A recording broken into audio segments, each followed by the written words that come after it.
हाय everyone, dear viewers. हर दिन की भांति जानते हैं आप, मैं रोज़ रोज़ एक आपको अच्छे अच्छे टॉपिक से मैं इंट्रोड्यूस कराता हूं। आज का टॉपिक बहुत ही सारे कंपटीशन के पॉइंट ऑफ व्यू से बहुत ही इम्पोर्टेंस है। देखिए, आज का देख रहे हैं हेडिंग है भारत और विश्व का इतिहास। फ्रेंड्स, इसे मैं कुछ वन लाइनर करके मैं 100 क्वेश्चन करके लाया हूँ। और देखिए, उसमें से मैं डिस्कस एक एक करके क्वेश्चन आपके सामने डिस्कस करूँगा। फ्रेंड्स, आप अगर कोई भी एग्ज़ाम देने जा रहे हैं, एसएससी, बैंकिंग, रेलवे, उसके मद्देनज़र रखते हुए ये बनाया गया है पीडीएफ। तो फ्रेंड्स, चलिए हम बिना देर किए शुरू करते हैं। और आप लोग देखिए, कह रहा है चालुक्य की राजधानी बतावती बतावती थी, जिसे अब कहा जाता है फ्रेंड्स बदामी। फ्रेंड्स, चालुक्य की जो कैपिटल थी वो बदामी थी।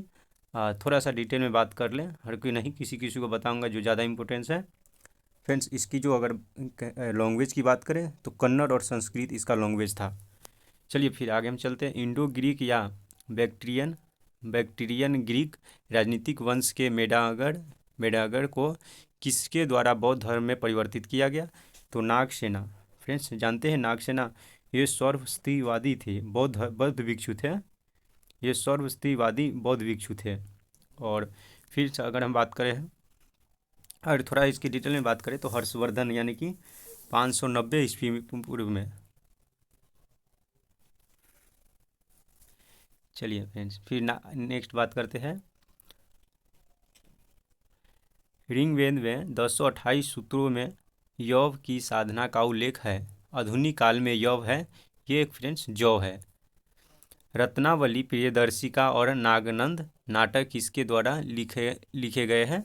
हर्षवर्धन। हर्षवर्धन का अगर इसकी वर्ण यानी कि बर्थ की बात करें 590 में जन्म इन्होंने लिया था। और राजवंश की बात करें फ्रेंड्स, किस राजवंश से थे, डायनेस्टी से थे? तो पुष्यमित्र मित्र के इसके डायनेस्टी के थे ये हर्षवर्धन। बाणभट्ट किसके दरबारी कवि थे? बाणभट्ट हर्षवर्धन के थे। और बाणभट्ट की बात करें तो ये 7वीं शताब्दी के गद्य और लेखक, यानी कि ये 7वीं सदी के गद्य लेखक और कवि थे। हर्षचरित्रम तथा कदाम्बरी कदाम्बरी दुनिया का पहला उपन्यास था फ्रेंड्स। अगर कदाम्बरी की बात करें, कदाम्बरी, तो ये दुनिया की, आपको हाईलाइट कर देता हूँ,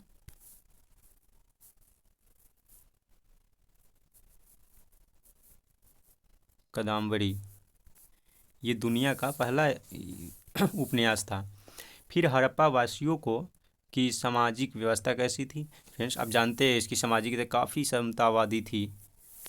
और बौद्ध में फिर बात करें फ्रेंड्स, आगे हम बात करते हैं। बौद्ध के अनुसार गौतम बुद्ध का अगला अवतार माना जाता है फ्रेंड्स मैत्री। बार बार ये कंपटीशन में पूछा गया है, 2018 में ये यूपीएससी में भी आया था कि अगला नेक्स्ट अवतार जो भविष्य का फ्यूचर अवतार कौन है बौद्ध का, तो बताया गया था मैत्री जो था इसका भविष्य का अवतार है गौतम बुद्ध का।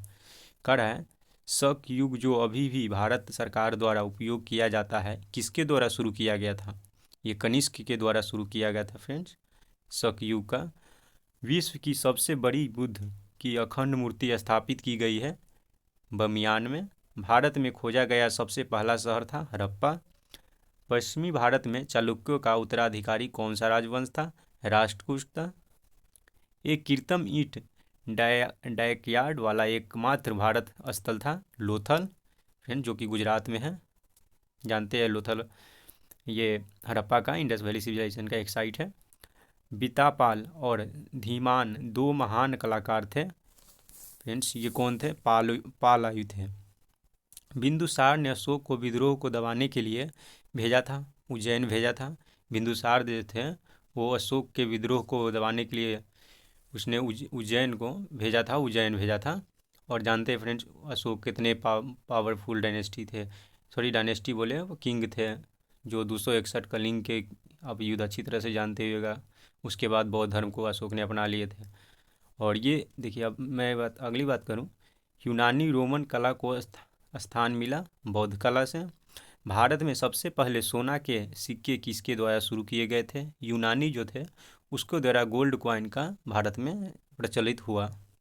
सिंधु घाटी सभ्यता में महान स्नान घर पाया गया जो कि मोहनजोदारो में था फ्रेंड्स। ग्रेट बात यानी कि सुनिए है ना, ग्रेट बात की अगर बात करें, बड़ा सा बात की, तो ये मोहनजोदारो में मिला। हर साइट अपने अपने लिए एक फेमस है, कहीं पे कुछ मरे हुए कंकाल मिले, कहीं पे जौ मिले, कहीं पे जूती हुई खेद मिली, कहीं पे मिट्टी के बर्तन मिले। इस तरह से हर साइट अपने अपने लिए इम्पोर्टेंस है। तो बात करें नहाने के स्नान घर की, तो ये मोहनजोदाड़ो में था। एलोरा की गुफा और चट्टानों की काटकर बनाया गया मंदिर किसके संबंधित है? हिंदू धर्म, बौद्ध धर्म और जैन धर्म। फ्रेंड्स ये महाराष्ट्र के औरंगाबाद में है और ये बहुत ही फेमस एक है जो तीनों धर्म के इसमें दिखाया गया है। फ्रेंड्स ऐसे जानते हैं, मैं प्राचीन और विश्व दोनों का मैं जब इतिहास लाऊंगा उसको डिटेल में पढ़ाऊंगा। जल्दी इस पे सेशन शुरू होने वाले हैं बीपीएससी के लिए। तो फ्रेंड्स आप नया है तो सब्सक्राइब जल्दी से जल्दी चैनल को कर लें। फिर आगे बात करते हैं। बर्मा, म्यांमार को प्राचीन भारत इस नाम से जानते हैं, किस नाम से जानते हैं? यानी कि स्वर्ण भूमि। जो बर्मा जो है, म्यांमार, जो बहुत न्यूज़ में आजकल आ रहा है कट्टरपंथी के वजह से हिंदू मुस्लिम और बौद्ध की बराबर कोलाइड होता रहता है, इसलिए तो वो उसको स्वर्ण भूमि कहता है, स्वर्ण भूमि के नाम से जानते हैं। कांचीपुरम, जो कैलाश मंदिर जिसके भीतर दीवार में चित्र के साथ मूर्ति है, का निर्माण किसके द्वारा किया गया था? नरसिंह वर्मन के द्वारा ये किया गया था। फिर फ्रेंड्स चलिए आपको थोड़ी सी हाईलाइट करते चलूँ नरसिंह वर्मन के। महाबलीपुरम के 7 शिवालय द्वारा संरक्षित कला के साथ साक्षी है पल्लवों की राजधानी थी कांची। हड़प्पा काल के रथ एक मूर्तिकार कहाँ मिले थे फ्रेंड्स? ये दैमाबाद में मिला। देखिए पल्लव वंश की राजधानी था कांचीपुरम, बहुत इंपॉर्टेंट है, बार बार ये क्वेश्चन आते रहते हैं। सिंधु घाटी सभ्यता की प्रमुख विशेषता थी, उसकी प्रमुख थी शहरी सभ्यता, माने सिटी जो सभ्यता जो शहरी था, टाउन प्लानिंग वो काफ़ी इसका डेवलप था। तो सिंधु घाटी सभ्यता की बारे तो शहरी सभ्यता इसको ज़्यादा इम्पोर्टेंस है। देवी माँ की पूजा से जुड़ा था सिंधु घाटी सभ्यता का बंदरगाह शहर है लोथल। देखिए लोथल है। मोहनजोदाड़ो में सबसे बड़ा भवन महान स्नान घर है। सिंधु लोग बाट और माप के उपयोग को जानते थे, जो कि मुहर की खोज से सिद्ध होता है। हड़प्पा।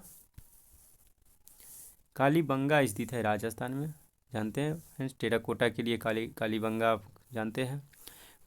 में गौतम बुद्ध का जन्म हुआ था।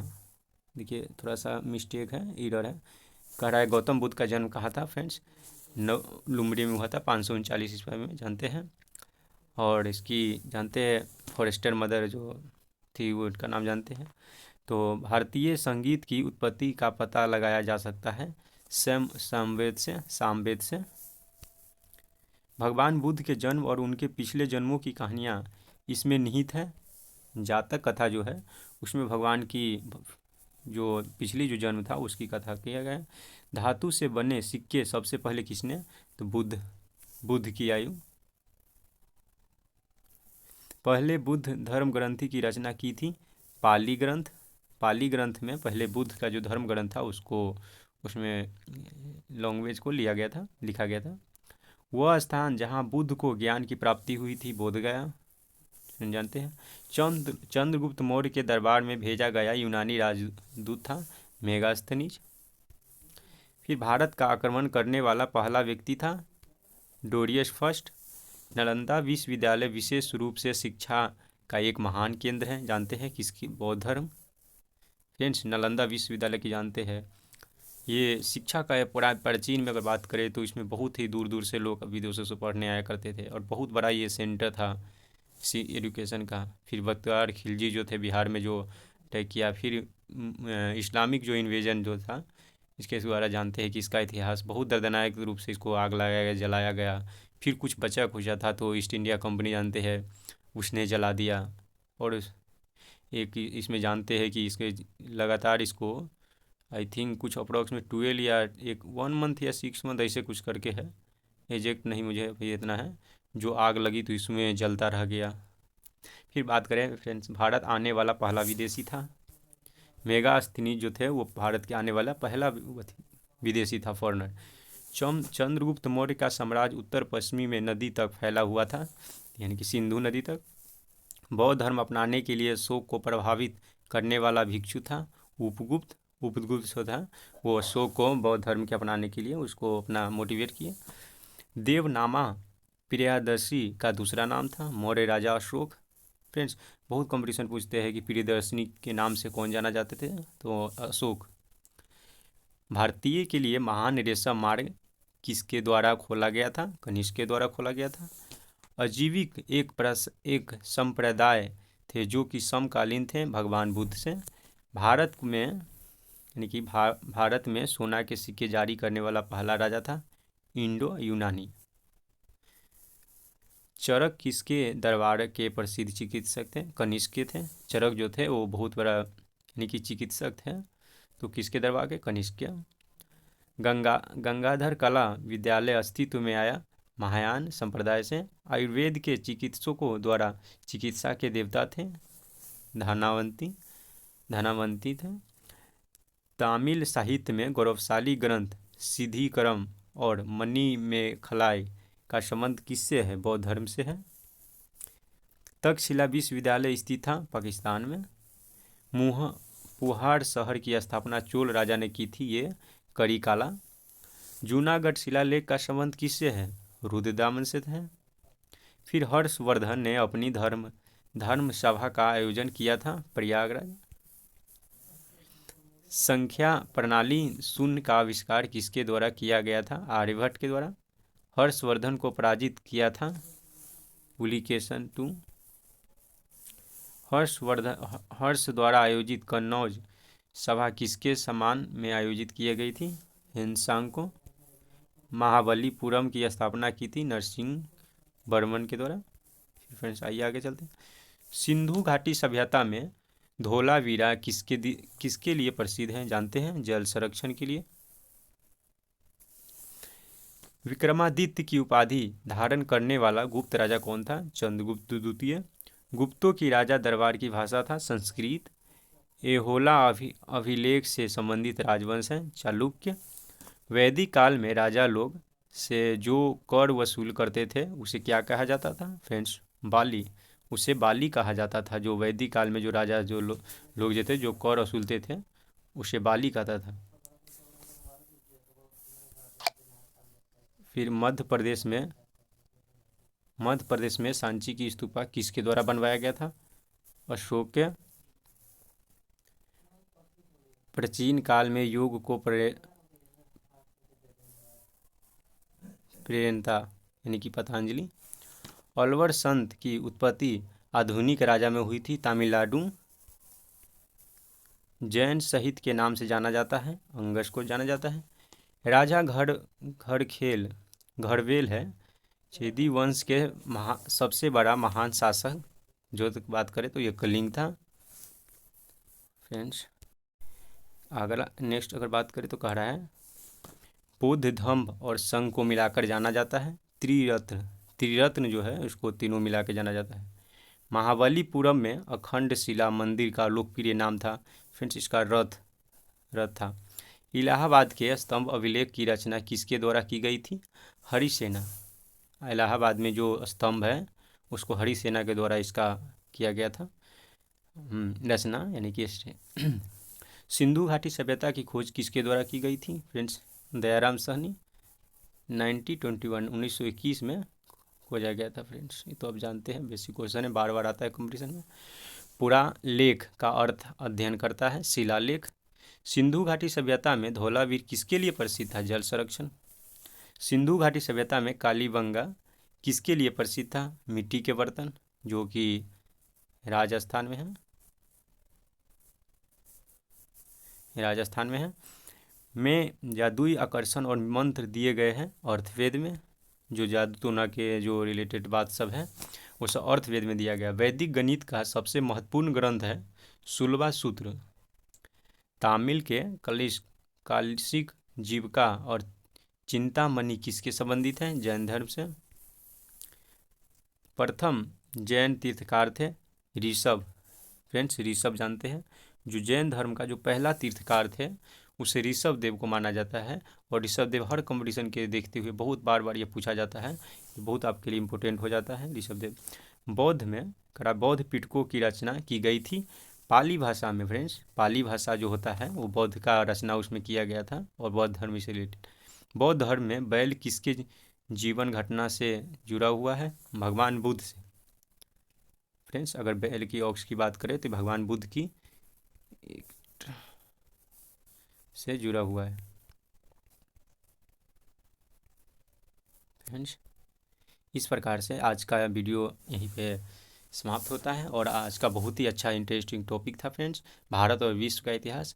और फ्रेंड्स बता दूं कि जल्दी इस पे क्लास पूरे फुल क्लास आपको सारे सब्जेक्ट फ्री क्लासेस शुरू होने वाले हैं और अच्छे अच्छे एजुकेटर के साथ। तो फ्रेंड्स आप जल्दी से जल्दी से सब्सक्राइब कर लें और ज़्यादा से ज़्यादा सब्सक्राइब करवाएं ताकि मैं जल्दी से इस पे क्लास लेके आऊँ। और इस तरह से आज का प्रश्न देखिए फ्रेंड्स बहुत ही इंपॉर्टेंट था, सारे एग्जाम के पॉइंट ऑफ व्यू से बात करें। देखिए आपको एनसीएंट की फिर नेक्स्ट सीरीज में मिलते हैं, 100 क्वेश्चन आज का डिस्कस किए। फिर नेक्स्ट किसी अगले अथी से मिलेंगे, इसी का अगला से, यानी कि और आपको वन लाइनर कम से कम आपको 300 तक कराऊंगा, जिससे आपको सारी कंपटीशन में एनसीएंट से आने वाले कवर हो जाएगा।